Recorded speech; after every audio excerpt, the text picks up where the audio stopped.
અને હવે આપણે વિનંતી કરીએ जनरल मलिक साहब ने, प्लीज सर आपकी बात। मैं बाकी चीज़ें तो बोलूँगा, लेकिन सबसे पहले मैं उस बच्ची को उसका अभिनंदन करता हूँ जिसने आते जब हम आए थे तो उसने ऐ मेरे वतन के लोगों का गाना गाया।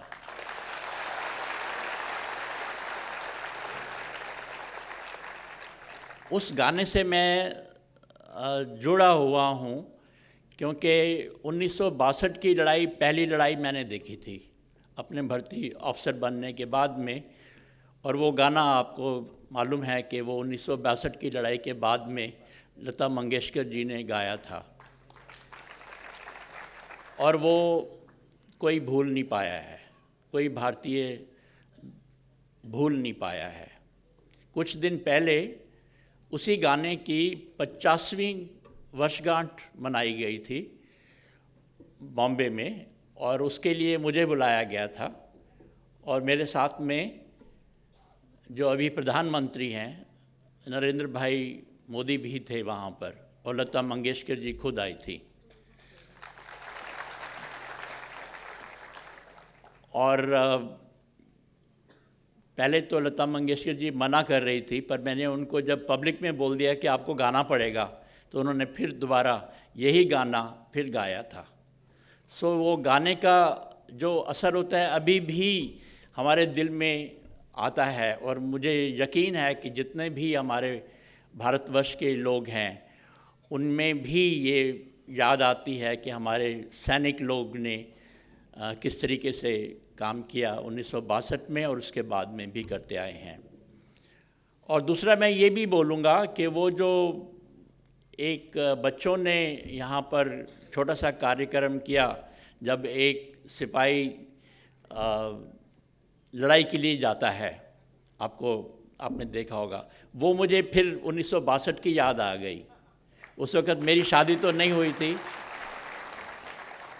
लेकिन जब मैं घर से गया था तो वो बातें याद आ गई, और मैंने अपनी बहन को, जो मेरे से बड़ी बहन है, उनको बोला था कि ठीक है मैं आपको बता रहा हूँ कि मैं लद्दाख में जा रहा हूँ लड़ाई के लिए, लेकिन मदर को नहीं, माताजी को नहीं बताना, आपको पता होना चाहिए मैं कहाँ जा रहा हूँ, पर अगर आप उनको बोलेंगी तो मुझे वो बातें याद आ जाती हैं। आज फिर याद आ गई जब मैंने वो उनका छोटा सा और बहुत अच्छा कार्यक्रम देखा। तो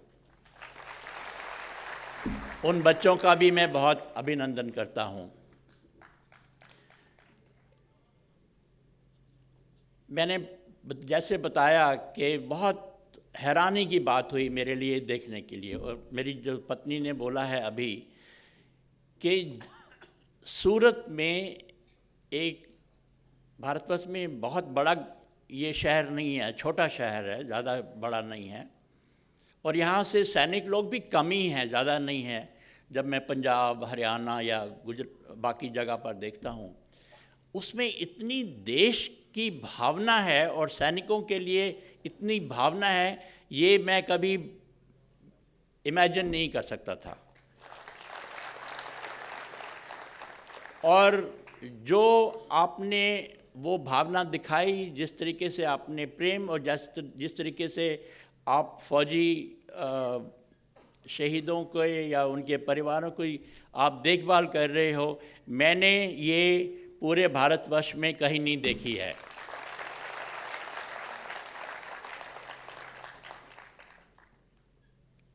जब लड़ाई होती है तब तो देश इकट्ठा हो जाता है। हम जो सपोर्ट हमको मिली थी कारगिल के टाइम के ऊपर, अभी तक मुझे याद है। कई बार जो मेरे से पूछते हैं लोग कि आपने सबसे क्या अच्छी चीज़ देखी लड़ाई के दौरान में या उसके बाद में, तो मैं उनको यही कहता हूं कि मैंने एक देश को इकट्ठा बन के सपोर्ट की, जैसे उन्होंने अपने जवानों को दी है, ऐसा मैंने कभी दृश्य कहीं देखा नहीं था। पर आप, वो लड़ाई तो ख़त्म हो गई है, 18 साल बाद में भी उसके ऐसी भावना दिखा रहे हो, तो वो उसके लिए मैं आप सबको बहुत बहुत धन्यवाद देता हूं। आप सबका, आपने मुझे आज शर्म में डाल दिया कि ये भावना मैं समझता था कि ख़त्म हो जाती है लड़ाई के बाद में, पर आप जो दिखा रहे हो तो उसमें मेरा विश्वास अभी है कि नहीं, भारतीय भूलते नहीं हैं अपने सिपाहियों के काम को।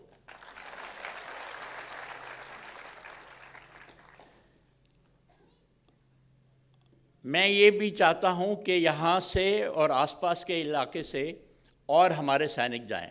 गुजरात में जो हमारी जितने सैनिक आने चाहिए, हमारी आर्मी में भर्ती होने चाहिए, वो कम हैं, और जो आपका हिस्सा है उसका वो दूसरी स्टेट को देना पड़ता है, क्योंकि आपकी जो पूरे जो संख्या आपको दी गई है उसमें वो पूरी नहीं हो पाती है।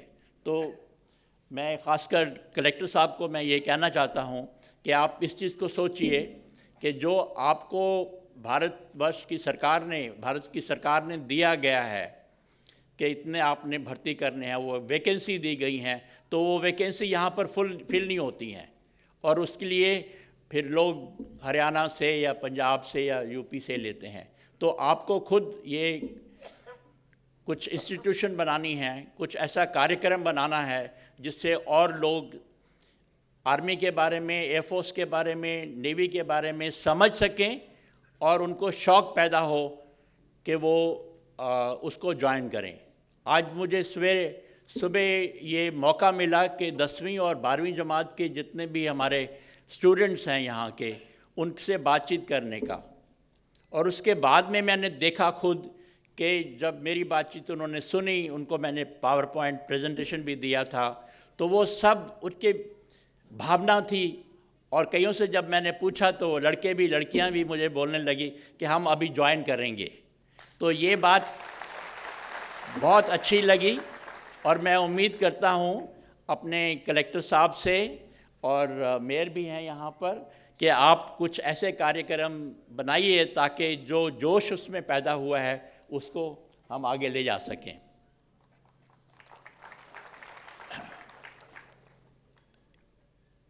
हमारी सेना देश की सेना है, और उस सेना में हमारे जवान जो आते हैं, और आजकल लड़कियां भी हैं,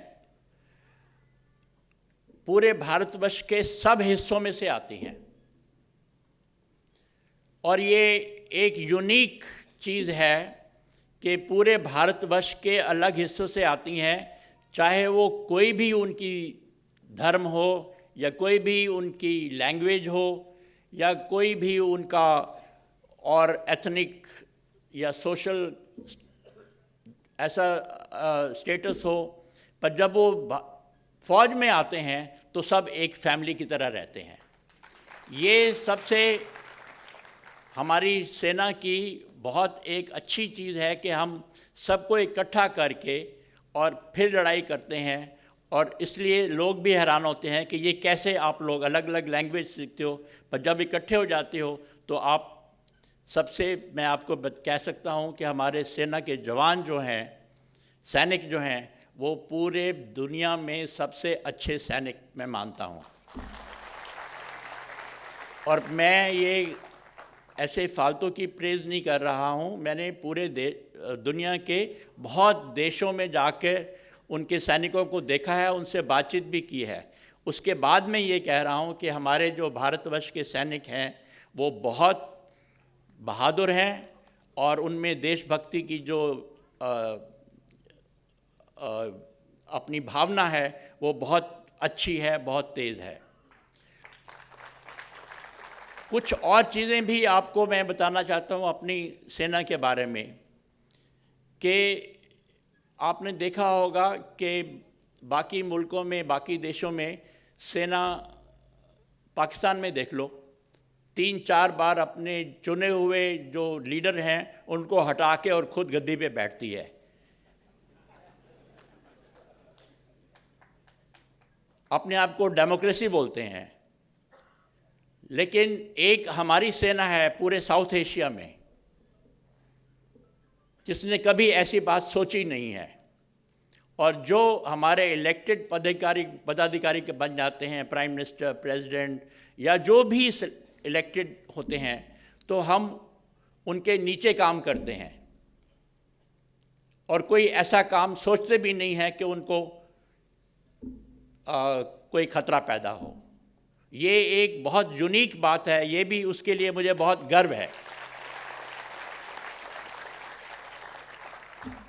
हमारी जो पहले ज़माने में कुछ कस्में खाते थे, आज जब से भारतवर्ष आज़ाद हुआ है, इंडिपेंडेंट बना है, तो तब से हमारी जो कसम होती है, ओथ होती है, वो अपने कॉन्स्टिट्यूशन के ऊपर होती है। जो हमारा कॉन्स्टिट्यूशन है उसके ऊपर हम हाथ रख के और उसकी हम ओथ लेते हैं। तो जो कुछ कॉन्स्टिट्यूशन में लिखा हुआ है हम उसको फॉलो करते हैं। हमारा किसी पार्टी के साथ में कोई बीजेपी है, कांग्रेस है, कम्युनिस्ट है, जो कुछ भी है, ठीक है, वो अपना काम करते हैं, लेकिन हम उनसे अलग अपना काम करते हैं जो कुछ कॉन्स्टिट्यूशन में लिखा हुआ है उसके मुताबिक। ये एक सबके लिए गर्व की बात है। हम लोगों के लिए जो सैनिक हैं हमारे भी गर्व की बात है, और पूरे देशवासियों के लिए भी गर्व की बात है कि हमारे इस तरीके से हमारा काम होता है कॉन्स्टिट्यूशन के मुताबिक। आपने देखा होगा कि जब कोई विपदा आती है या कोई क्राइसिस कहीं पर होता है, कभी फ्लड आते, कभी अर्थक्वेक आया, कभी कुछ ऐसा हुआ, सबसे पहले डिमांड किसकी होती है? आर्मी की, आर्मी, नेवी, एयरफोर्स। सबसे पहले मुझे एक बार याद आता है कि कई साल पहले एक ट्रेन का एक्सीडेंट हुआ था यूपी में, फिरोज़ाबाद के आसपास, और वहाँ पर रात को एक्सीडेंट हुआ। तो कुछ लोग जब वहाँ पर सवेरे उस लोग गए तो उन्होंने लूटना शुरू कर दिया, और जो पैसेंजर जो ज़ख्मी हुए या घायल हुए या मर गए कुछ, वो लोग हैरान हो गए कि ये अपने लोग हैं। सबसे पहले डिमांड उन्होंने कहा कि हम और किसी को नहीं यहाँ पर आने देंगे, आप फ़ौज को यहाँ पर लेके आ जाओ। तो ये विश्वास जो है ये दोनों तरफ से है। हमको विश्वास है अपने बाकी सिटीजन्स के ऊपर, अपने भारतवर्ष के जो बाकी हमारे देशवासी हैं, और देशवासियों को विश्वास हमारे ऊपर भी है। तो ये हमारे ऊपर एक बहुत बड़ी जिम्मेवारी होती है कि हमारा विश्वास जो है, हमारे ऊपर जो विश्वास हमारे देश के लोग करते हैं, तो उसका हम कभी उसको नज़रअंदाज नहीं कर सकते, उसको हमको। और एक और बात बताना चाहता हूँ कि सेना अगर अच्छा काम करती है कहीं पर भी, लड़ाई में या पीस टाइम में, तो वो इसलिए करती है क्योंकि उसको सपोर्ट मिलती है हमारे पूरे भारतवर्ष के अपने सिटीजन्स की तरफ से, और वो सपोर्ट बहुत ज़रूरी है। अब आप सपोर्ट करते रहेंगे तो जब हम लड़ाई भी लड़ेंगे तो हमारा मोराल ऊंचा रहेगा, हमको यकीन अपने ऊपर रहेगा कि हम दुश्मन को हरा सकेंगे। तो आपकी सपोर्ट का जो काम है वो बहुत ज़रूरी है। जो आप यहाँ पर काम कर रहे हैं वो सपोर्ट भी सिर्फ सपोर्ट ही नहीं है, लेकिन आप हमको प्रेरणा भी दे रहे हैं और अच्छा काम करने की। हमको आप इंस्पिरेशन दे रहे हैं कि और भी अच्छा काम कर सकते हैं। आप सब ने आज कारगिल की लड़ाई को याद किया। 18 साल हो गए हैं।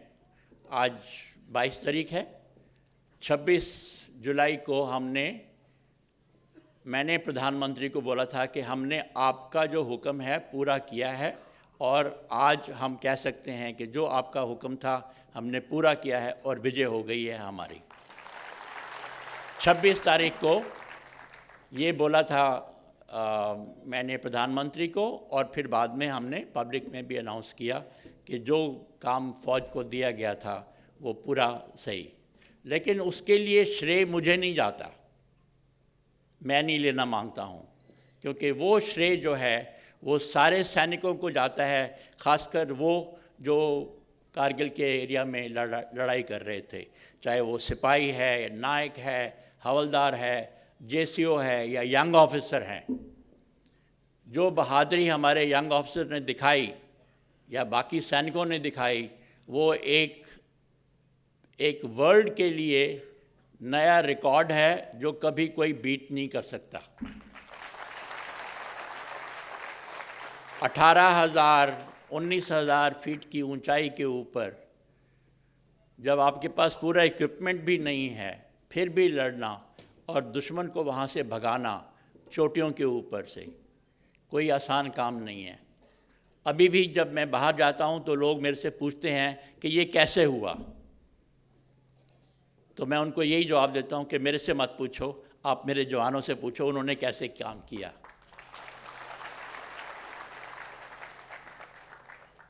उन दिनों में दिल्ली में जब मैं काम करता था साउथ ब्लॉक के अंदर, तो लोग थोड़ा शक करते थे कि आप ये काम कर पाएंगे कि नहीं। और मैं भी जब उनके लटके हुए फेस को देखता था तो थोड़ा सा मेरा भी मोराल डाउन होता था।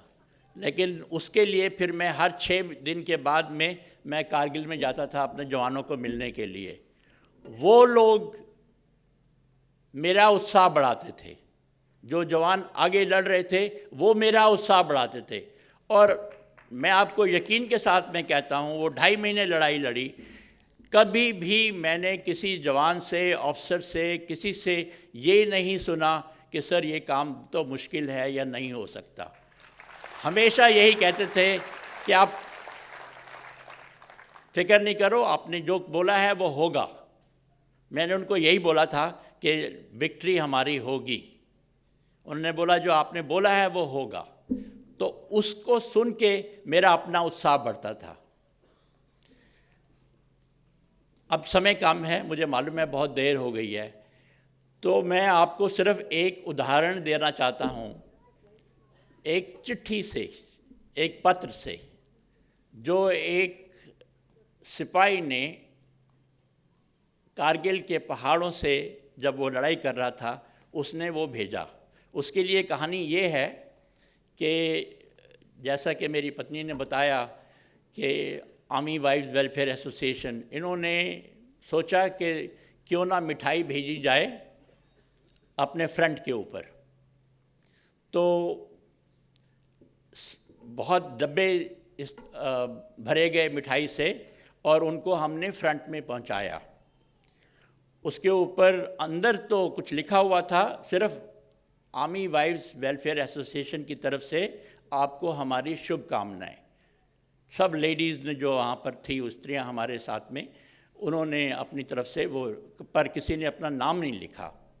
वो जब मिठाई पहुँची बाहर उधर पहुँची तो उसके ऊपर सिर्फ या तो आवा लिखा था, फ्रॉम आवा आर्मी वाइव्स वेलफेयर एसोसिएशन, या फिर वो जो गत्ते के डब्बे बने हुए थे उसका, जिसने भी बनाए थे उसका नाम कलेवा मिठाई हाउस या सो एंड सो ऐसा लिखा हुआ था। तो वो जवानों का क्या फीलिंग थी मैं आपको उस पत्र के साथ में सुनाना मांगता हूँ।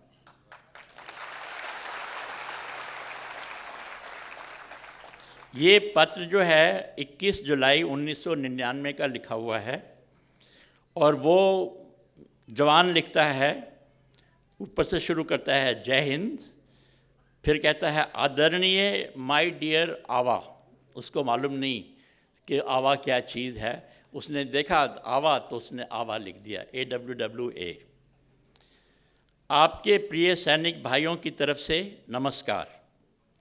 हम भारत माता की सीमा पर राज़ी खुशी से रहते हुए ईश्वर से आपको खुश रहने की कामनाएं करते हैं। हम यहाँ पर देश की रक्षा कर रहे हैं। हमें आपकी भेजी हुई मिठाई मिली। मिठाई खाते हुए हमें काफ़ी जोश आता है। आप इसी प्रकार मिठाई भेजते रहो तो हम लाहौर तो क्या इस्लामाबाद भी पहुँच जाएंगे।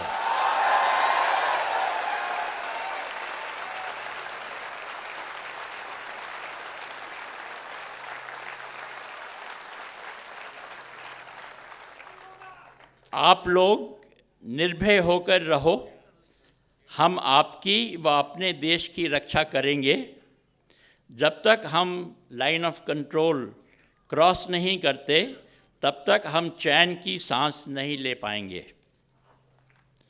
हम उनको, वो दुश्मन के बारे में बोलता है, हम उनको ऐसा सबक सिखाएंगे कि वो सपने में भी याद करेंगे कि इंडिया और इंडियन आर्मी क्या चीज़ है।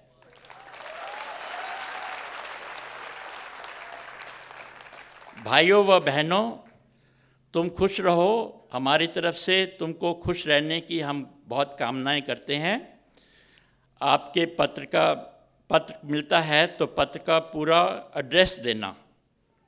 हमारे से जो भी गलती हुई हो तो छोटे भाई समान समझकर क्षमा करना। आपका सैनिक सुनील। नंबर 13621454। ये एक सिपाही की भावना है लड़ाई के समय में, जब उसको पीछे से सपोर्ट मिलती है। और आपने देखा कि ये किस भावना से, तो जब किसी फ़ौज के पास में ऐसे सिपाही हों तो कभी फ़ौज हार नहीं सकती है।